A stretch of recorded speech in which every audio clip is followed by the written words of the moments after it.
शंका समाधान के प्रश्न के उत्तर में बताया था कि तीर्थ स्थलों पर अच्छी से अच्छी वीआईपी सुविधाओं को देने का उद्देश्य लोग कुल्लू मनाली के बजाय तीर्थ स्थली पर आए। कुल्लू मनाली जाने के बजाय तीर्थ स्थली पर आए। परंतु तीर्थ स्थल धर्मशाला में ठहरने वाले जैन व्यक्ति बचपन से 55 वर्ष के व्यक्ति को धार्मिक ज्ञान व संस्कार से जोड़ने प्रेरित करने की क्या कोई व्यवस्था नहीं होनी चाहिए? क्या गुणायतन इस कमी को पूरा करने में सहायक हो सकेगा? तो किस प्रकार?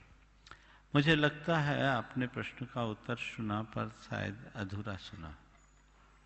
मैंने केवल ये नहीं कहा कि तीर्थ स्थानों में आधुनिक सुविधाएं हों, मैंने ये भी कहा था कि ऐसी सुविधाएं ना हो जिससे व्यक्ति का तीर्थ से ध्यान चला जाए।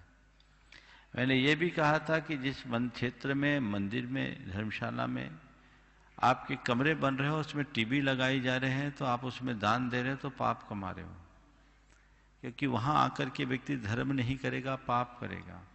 सारी सुविधाएं देनी चाहिए, लेकिन इस तरह की 5 स्टार होटलों जैसी सुविधाएं जहां वो सब चीजें, वो नहीं होना चाहिए। तीर्थ क्षेत्रों में जब भी आप जाएं तो वहां आप अपने आप को एक अलग वातावरण में रखें। वहां इस तरह की व्यवस्था करें जहां आप आम दिनों से हट सके तो कर सके। मैंने सुना है कुछ ऐसी भी व्यवस्था बन गई है कि टीवी रखो तो आप जिन चैनल्स को उसमें सुनिश्चित करेंगे तो वही होगा। हालांकि इसमें खतरा भी दिखता है, पर यदि ऐसा होता है कि केवल आपको धार्मिक चैनल मिले, बाकी अन्य न मिले, तो मैं फिर भी उसको कतई स्वीकार कर सकता हूं। लेकिन तीर्थ क्षेत्रों में हमें ऐसे कोई भी साधन सुलभ नहीं कराना चाहिए जो हमें धर्म से विमुख करते हों। हम रोजमर्रा की जिंदगी से बमुश्किल समय निकाल कर तीर्थ क्षेत्रों में जाते हैं और वहां जाकर के भी वही पाप की क्रिया करने लगे जो आम दिनों में करते हैं, तो वहां जाने से हमें कुछ भी हासिल नहीं होगा। इसलिए ये सारी प्रवृत्तियां रोकनी चाहिए। जिन भी मंदिर, तीर्थों में और वहां की धर्मशालाओं में ऐसे प्रावधान हैं, इसके पाप के भागी वहां के व्यवस्थापक भी बन रहे हैं। आधुनिकता के नाम पर यदि ऐसी सुविधाएं देंगे, आप किसी भी तीर्थ में जाएंगे, आप आए तो रूटीन में जो चैनल आप देखते हैं, जो सीरियल आप देखते हैं, वो टाइम होगा तो आपसे रहा नहीं जाएगा। आप तुरंत टीवी ऑन करके उन्हीं सब क्रियाओं से जुड़ेंगे, तो ये ठीक नहीं है। हाँ, ये बहुत अच्छा सुझाव है।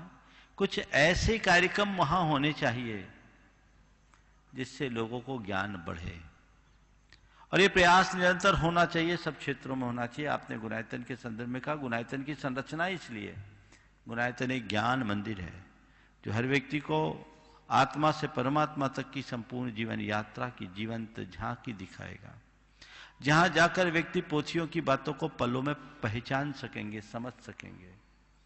मैं कौन हूं, मुझे क्या करना है, मुझे क्या करना चाहिए, इसका बोध वहां लोगों को होगा। और इसी तरह के ऐसे अनेक कार्यक्रम होंगे जिसको देखकर लोग जैन धर्म के मर्म को जान सके। ये बिल्कुल यथार्थ है, हर जगह ऐसा कुछ होना चाहिए जहां लोग खाली पड़े समय में जैन धर्म की आधारभूत बातें देख सके, सीख सके, जान सके। इस तरह के कार्यक्रमों को संचालित करना चाहिए।